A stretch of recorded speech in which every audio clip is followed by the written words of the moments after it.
आप सभी का अभिनंदन है। हिंदी पथिक में यह कुछ महत्वपूर्ण तथ्य हैं जो आपके आगामी परीक्षा की दृष्टि से उपयोगी होंगे। तो चलिए देखते हैं। अष्टछाप कवियों में हैं कुंभन दास, सूरदास, कृष्णदास तथा परमानंद दास। ये वल्लभाचार्य के शिष्य हैं। गोविंद स्वामी, चित स्वामी, नंददास तथा चतुर्भुज दास ये विट्ठलनाथ के शिष्य हैं। ये 8 कवियों को मिला के अष्टछाप बना है, तो इसको आप ध्यान में रखिएगा। लेकिन इसमें से 4 वल्लभाचार्य के हैं और 4 विट्ठलनाथ के हैं। आगे बढ़ते हैं। सनातनी संप्रदाय के संस्थापक हैं जगजीवन दास। सूफी काव्य परंपरा का प्रारंभ आचार्य रामचंद्र शुक्ल ने माना है। किससे माना है? तो मृगावती से माना है, जो कुतुबन की रचना है, और 1501 ईस्वी में। हिंदी साहित्य में रेखाचित्र और संस्मरण विधाओं के प्रवर्तक हैं। कौन हैं? पद्म सिंह शर्मा जी। और आप हमें कमेंट बॉक्स में इनके प्रथम संस्मरण बताइएगा कि क्या है। आगे देखते हैं। फैंटेसी शिल्प का प्रयोग किया गया है। किस में किया गया है? तो ब्रह्म राक्षस कविता में। और यह किसकी कविता है? तो गजानन माधव मुक्तिबोध की है। किस कहानी का उद्देश्य व्यक्ति के संघर्षों से पलायनवादी न बनाकर जागरूक और सक्रिय बनाना था? तो किस कहानी का यह उद्देश्य है? संचेतन कहानी का है। और इसके प्रवर्तक कौन है? महीप सिंह हैं। तो इस कहानी का उद्देश्य था संघर्ष और जागरूकता का समर्थन करती है ये संचेतन कहानी। और इसके संचेतन कहानी के बारे में महीप सिंह का एक कोटेशन है जो मैं आपको बताना चाहूँगी। उन्होंने कहा है कि संचेतन एक दृष्टि है, वह दृष्टि जिसमें जीवन जिया भी जाता है और जाना भी जाता है। ये पंक्तियाँ बहुत ही प्रसिद्ध हैं, इसको आप ध्यान में रखिएगा। आगे बढ़ते हैं। भारतीय नवजागरण के अग्रदूत की उपाधि दी गई, तो किसे दी गई? भारतेंदु हरिश्चंद्र को। नकेनवाद में 3 कवियों का उल्लेख मिलता है, नलिन बिलोचन शर्मा, केसरी कुमार और नरेश का।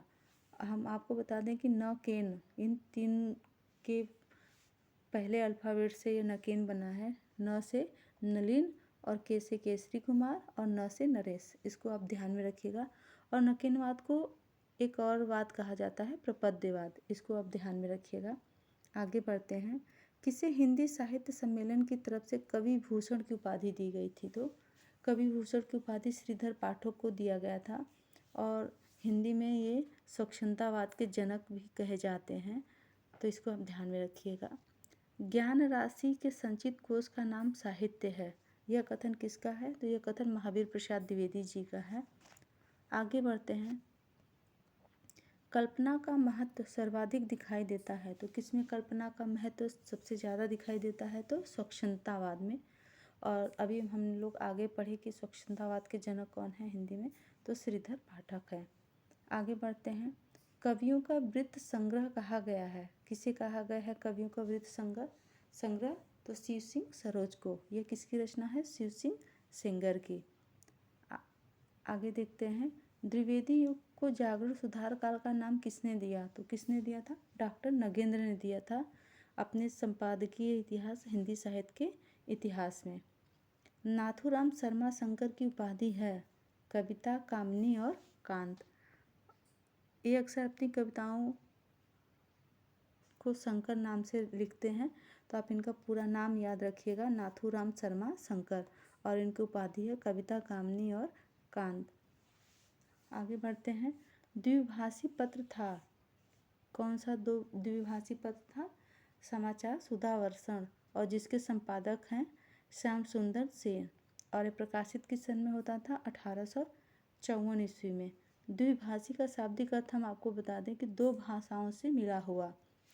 जैसे यह समाचार सुधावर्षण हिंदी और बांग्ला भाषा में निकलता था, इसीलिए यह द्विभाषी पत्र कहा गया। तो आप इसको ध्यान में रखिएगा। और इसके संपादक श्याम सुंदर सेन हैं। और प्रकाशित किस वर्ष में होता था? तो 1854 ईस्वी में। आशा करती हूँ कि यह छोटी सी जानकारी आपके आगामी परीक्षा के लिए उपयोगी होगी। अपनी प्रतिक्रिया कमेंट बॉक्स में अवश्य दें, जिससे हमारा मनोबल बढ़ता है। इसी के साथ मैं अपनी वाणी को विराम देती हूँ। धन्यवाद।